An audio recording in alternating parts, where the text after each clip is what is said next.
ఆంధ్రప్రదేశ్లో 2024 సంవత్సరంలో కూటమి ప్రభుత్వం అధికారంలో రావడానికి వాళ్ళు ఇచ్చిన ఒక హామీ తల్లికి వందనం. ఈ పథకాన్ని అమలు చేయడంలో కూటమి ప్రభుత్వం పూర్తిగా విఫలమైంది. ఏదైతే వాళ్ళు ఇచ్చిన హామీ ప్రకారం 2024 సంవత్సరంలో విద్యా సంవత్సరంలో ఈ పథకాన్ని అమలు చేయాల్సినప్పటికీ వివిధ రీజన్స్తో ఆ పథకాన్ని అమలు చేయలేదు.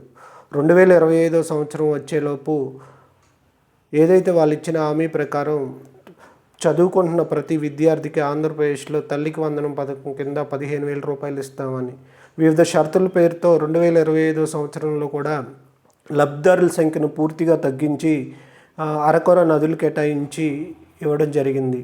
అట్లీస్ట్ 2026 విద్యా సంవత్సరంలోనైనా ఈ పథకానికి పూర్తిగా బడ్జెట్లో నిధులు కేటాయించి అర్హులైన ప్రతి ఒక్కరికి ఈ పథకాన్ని అమలు చేస్తారనుకున్నారు. కానీ ఈ సంవత్సరం కూడా నిధులు పూర్తిగా కేటాయించకుండా వాళ్ళు ఇచ్చిన హామీ ప్రకారం ఎంతమంది అయితే చదువుకుంటున్నారో వాళ్ళందరికీ ఈ పథకాన్ని అమలు చేయకుండా ఏదైతే కొంతమందికి అమలు చేయడం జరిగే ఉంది.